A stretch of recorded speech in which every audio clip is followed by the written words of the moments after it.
GS में कभी भी आप ध्यान रखना, दो चीजें होती हैं। एक होता है रट्टा मारना, रटना जिसको हम कहते हैं, और दूसरा होता है बार बार पढ़ना। और स्कूल से हमें जनरली जो आदत है वो है रटने की। हम सोचते हैं कि मैं सब रट डालूं, सब पढ़ डालूं, लेकिन नहीं। आप कितना ही रट लो, आप हमेशा उसको याद नहीं रख पाओगे, और ये एकदम गलत टेक्निक है।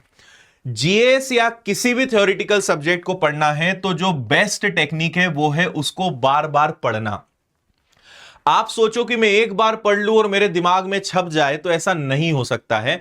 आप ये सोचो कि मुझे हर चीज को दो तीन बार तो यार पलटानी ही है, तब आप देखना। इससे बार बार पढ़ने से सबसे बड़ा फायदा यह होता है कि जब आप एग्जाम में होते हैं और जब आपके सामने ऑप्शंस होते हैं तो आपको समझ में आ जाता है कि सही आंसर कौन सा है। तो बार बार पढ़ने से, बार बार चीजों को अपने आंखों के सामने से जब निकलती है तो हमें पता चल जाता है कि सही आंसर कौन सा है, क्योंकि वो उतनी बार पढ़ा हुआ है। लेकिन रटे हुए के साथ दिक्कत है कि जब जरूरत पड़ती तब वो निश्चित रूप से आपको याद नहीं आएगा या बहुत सारे कंफ्यूजन के साथ रहेगा।